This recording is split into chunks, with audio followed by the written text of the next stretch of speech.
नमस्कार दोस्तों, स्वागत है आपका अपने YouTube चैनल द पेडेस्ट्रियल की ओर से। और जैसा कि हमने कहा था कि मैं सेकेंड पार्ट लेके आऊँगा इस वीडियो का, जो पिछले दिन डाला था उसका। आज मैं वादे के मुताबिक उपस्थित हूँ आपके बीच में। आज हम लोग देखेंगे जिम्नोस्पर्म एंड एंजियोस्पर्म। जिम्नोस्पर्म यानी कि पुष्पोद्भिद या फूल वाला पौधा जो फेनरोगेम्स के अंदर में आता है, और उसी का ये उपवर्ग है जिसको नग्नबीजी कहा जाता है, जिम्नोस्पर्म को। और एक होता है आवृतबीजी जिसको एंजियोस्पर्म कहा जाता है। और नग्नबीजी थोड़ा सा इसके बारे में देख लेते हैं। ये ऐसे पौधे हैं जो वृक्ष, झाड़ी या आरोही के रूप में होते हैं, और पौधों के काष्ठीय, बहुवर्षीय और लंबे होते हैं। इनकी मूसला जड़ें पूर्ण विकसित होती है। परागण की क्रिया वायु द्वारा होती है। ये ज़ेरोफाइट यानी मरुद्भिद भी होते हैं। और वनस्पति जगत का जो सबसे ऊंचा पौधा जिसको सिकोया सेम्परविरेंस इसी के अंतर्गत आता है, यानी जिम्नोस्पर्म के अंतर्गत में आता है। और इसको रेडवुड ऑफ कैलिफोर्निया भी कहते हैं। तो ये था जिम्नोस्पर्म के बारे में। जबकि एंजियोस्पर्म जो है, इस उपसमूह के पौधे में 20 फल के अंदर होते हैं, और इनके पौधों में जड़, पत्ती, फूल, फल एवं बीज सभी पूर्ण विकसित होते हैं। और इस उपसमूह के पौधे में बीजपत्र पाए जाते हैं, और ये दो प्रकार के होते हैं। एक बीजपत्री पौधा होता है, दूसरा होता है द्विबीजपत्री पौधा, यानी कि मोनोकोट और डाइकोट। तो आइए आज के इससे जुड़े हुए जो प्रश्न इससे बनते हैं उसकी शुरुआत करते हैं। पहला क्वेश्चन है आपका, जीवित जीवाश्म के नाम से जाना जाता है। आपके ऑप्शन है साइकस, बी है जिंगो बाइलोवा, सी है मेटासिकोया और डी है सभी। तो इसका सही आंसर होगा ऑप्शन डी, यानी कि साइकस, जिंगो बाइलोवा, मेटासिकोया, इन सभी को जीवित जीवाश्म के रूप में जाना जाता है या नाम से जाना जाता है। अब आइए देखते हैं साइकस। साइकस का जो बीजांड होता है, यानी कि ओव्यूल्स एवं नर युग्मक पादप जगत में सबसे बड़े होते हैं। इसका बीजांड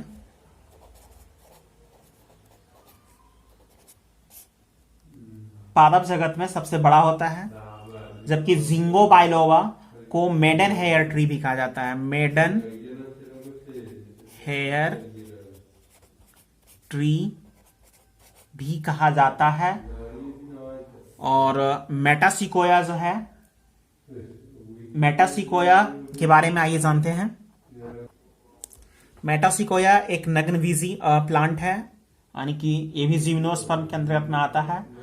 और इससे जुड़ा हुआ एक और चीज देख लेते हैं, पाइनस। पाइनस के परागकण इतनी तादाद में होते हैं कि पीले बादल बन जाते हैं। और आइए देखते हैं अब नेक्स्ट क्वेश्चन हम लोग। अगला क्वेश्चन है, इनमें से किस पेड़ की लकड़ी से सेडरस तेल यानी कि सेडरस ऑयल मिलता है। आपके ऑप्शन है चीड़ के पेड़ से, बी देवदार की लकड़ी से, सी जूनिफेरस की लकड़ी से, डी साइकस के तनों से। तो इसका सही ऑप्शन होगा ऑप्शन बी, यानी कि देवदार की लकड़ी से सेडरस तेल मिलता है। जबकि चीड़ के पेड़ से तारपीन का तेल, इससे तारपीन तेल, और जूनिपेरस की लकड़ी से सेडस कास्ट तेल मिलता है। सेडस कास्ट तेल मिलता है। साइकस के तनों से, साइकस के तनों से, यानी कि इसके बीजांड जो नर युग्मक पादप जगत में सबसे बड़े होते हैं। और इससे जुड़ी हुई और चीजें देख लेते हैं। लकड़ी, जैसे कुछ जिम्नोस्पर्म ऐसे होते हैं जिनका उपयोग लकड़ी के रूप में यानी किया जाता है। उसमें से चीड़, सिकोया, देवदार, स्प्रूस, ये सभी लकड़ी जो है वो फर्नीचर के काम आते हैं। सब जिम्नोस्पर्म के अंदर आते हैं। अब साइकस के तनों से, जो ये ऑप्शन था डी, इसके तनों से मंड निकलता है, और मंड का उपयोग साबूदाना के रूप में होता है। इसीलिए इसको शागोपाम भी कहते हैं।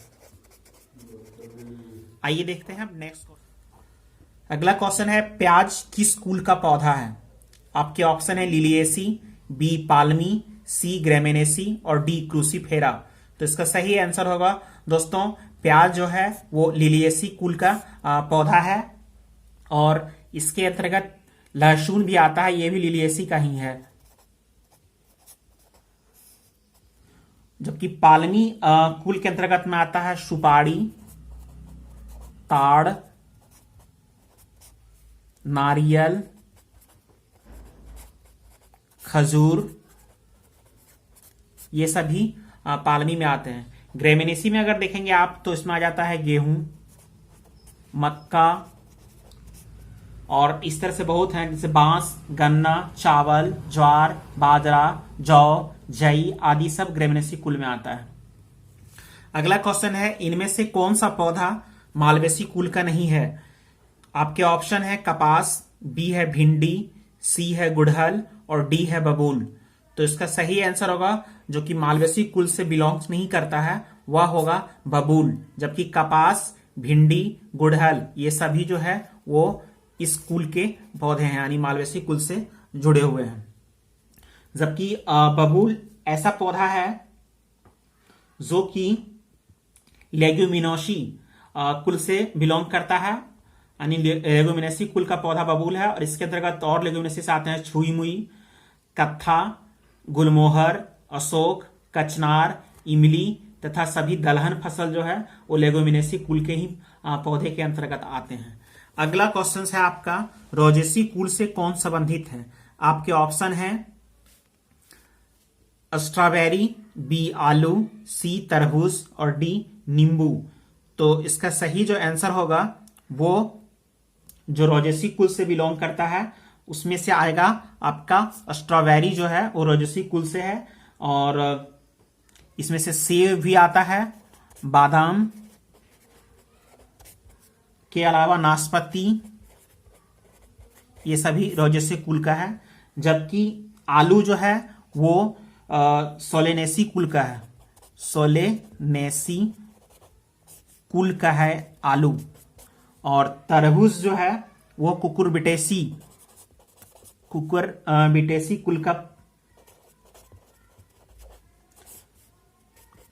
का है तरबूज। और कुकुरबिटेसी कुल में जो आने वाले हैं उसमें से खरबूजा भी आता है, टिंडा, कद्दू, लौकी, खीरा, ककड़ी, परवल, चिचिंडा, करेला, ये सभी कुकुरबिटेसी कुल से आते हैं। जबकि सोलनेसी में आलू मैंने एक यहाँ लिखा था, और अन्य जो इसके उदाहरण होंगे जो सोलनेसी कुल से बिलोंग करते हैं उसमें से मिर्च हो जाएगा, बैगन होगा, मकोई होगा, धतुरा होगा, बेलाडोना होगा, टमाटर होगा।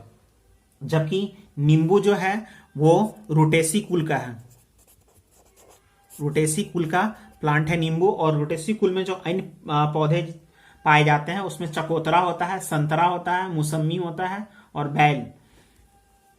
आइए नेक्स्ट क्वेश्चन देखते हैं। गाजर किस किस्म का रूपांतरित जड़ है। आपके ऑप्शन है शंकु आकार, बी कुंभी रूप, सी तरकु रूपी, डी पता नहीं। तो गाजर जो है वो एक प्रकार का शंकु आकार का रूपांतरित जड़ है। जबकि कुंभी रूप में आ जाएगा आपका शलजम और चुकंदर, ये कुंभी रूप में आएगा। तरकु रूप में आ जाएगा मूली। नेक्स्ट क्वेश्चन है आलू क्या है। आपके ऑप्शन है कंद यानी कि ट्यूबर जिसको बोलते हैं, धनकंद, टॉम, सलकंद, बल्ब और डी परकंद जिसको राइजोम बोलते हैं। तो इसका सही आंसर होगा आलू जो है वो एक प्रकार का कंद है। जबकि धनकंद में आता है बंडा और केसर, ये इसी ग्रुप में आते हैं, यानी कि तनों का रूपांतरित प्रकार है ये सब। धन कंद, कंद, सलकंद और परकंद। तो बंडा और केसर जो है वो धनकंद है, क्रोम है। और शलकंद जो है वो प्याज, और परकंद जो है जिसको राइजोम कहते हैं वो होता है हल्दी और अदरक। आइए नेक्स्ट क्वेश्चन देखते हैं। अगला क्वेश्चन है पौधों का जननांग निम्न रूप में जाना जाता है। आपके ऑप्शन है पुमंग, बी जयांग, सी कैलेक्स, डी कोरोला।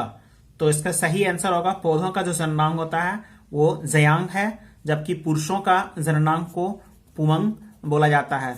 इसे आप इस तरह से भी याद रखते हैं, प से पुरुष तो फिर पुमंग पुरुष का होगा, और ज से जनाना यानी कि ये जयांग होगा, जननांग। जबकि कैलेक्स और कोरेला जो है वो फूल के हिस्से हैं। नेक्स्ट देखते हैं, इनमें से कौन असत्य फल है। आपके ऑप्शन है सेब, बी केला, सी पपीता, डी नारंगी। तो इसका सही जवाब होगा सेब एक प्रकार का असत्य फल है, साथ ही साथ कटहल भी असत्य फल के अंतर्गत में आता है। जबकि अन्य जो फल है इसमें से केला, पपीता, नारंगी, ये तीनों जो है वह अनिषेक फल है। अनिषेक फल इन्हें कहा जाता है। और साधारणतः इस प्रकार के जो फल होते हैं वो बीज रहित होते हैं, यानी इसमें से बीज नहीं पाया जाता है।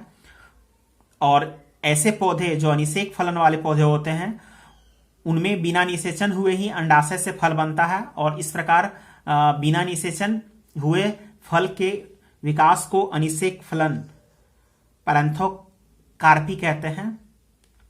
नेक्स्ट क्वेश्चन है, लीची का खाया जाने वाला भाग, यानी लीची का कौन सा हिस्सा हम लोग खाते हैं। आपके ऑप्शन है जूसी हेयर, बी है परिदलपुंज, सी है एरिल और डी है भ्रूणपोष। तो हम लोग लीची का एरिल हिस्सा खाते हैं, यानी लीची का जो हिस्सा हम लोग खाते हैं उसे एरिल कहा जाता है। जबकि ऐसे कौन से फल हैं जिनका हम लोग जूसी हेयर खाते हैं, तो ये नारंगी हो जाएगा। नारंगी का हम लोग जूसी हिस्सा खाते हैं। और ऐसा कौन सा फल है जिसका परिदलपुंज खाया जाता है, तो आइए इसके बारे में देखते हैं। हम लोग परिदलपुंज जो है अनानास का खाते हैं, और भ्रूणपोष जो है, भ्रूणपोष हम लोग नारियल का खाते हैं, यानी नारियल का खाया जाने वाला हिस्सा को भ्रूणपोष कहा जाता है। नेक्स्ट क्वेश्चन है, टमाटर का खाया जाने वाला भाग जाना जाता है।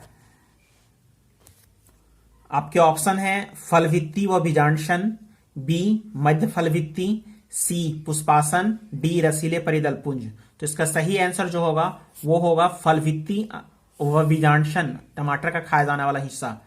और अब मध्य फलभित्ति किसका खाते हैं, तो हम लोग पपीता का मध्य फलभित्ति खाते हैं। जबकि पुष्पासन किसका खाते हैं, तो नाशपाती का पुष्पासन खाते हैं, सेब का भी पुष्पासन खाते हैं, और रसीले परिदलपुंज जो है वो सहतूत का खाते हैं। तो ये थे इस क्वेश्चन के अन्य जो जिससे भी क्वेश्चन पूछे जा सकते हैं। अब अगला क्वेश्चन है कि आवृतबीजी में निषेचन डैश है, क्या है, द्विसंलयन, त्रिक संलयन, दोनों, इनमें से कोई भी नहीं। तो आवृतबीजी में जो होता है निषेचन वह त्रिक संलयन के द्वारा होता है, जबकि अन्य जो पौधे हैं उनमें निषेचन जो होता है वो होता है द्विसंलयन के द्वारा। आज जो इस जो क्वेश्चन पूछे जाते हैं उससे जुड़ा हुआ जो सवाल था उसको मैंने लाया था सिलेक्ट करके। अब अगले दिन फिर हम लोग नेक्स्ट वीडियो देखेंगे किसी अन्य टॉपिक पर, और तब तक के लिए आप एंजॉय करें और ये वीडियो देखें। चैनल को सब्सक्राइब करना ना भूलें। धन्यवाद। जय झारखंड।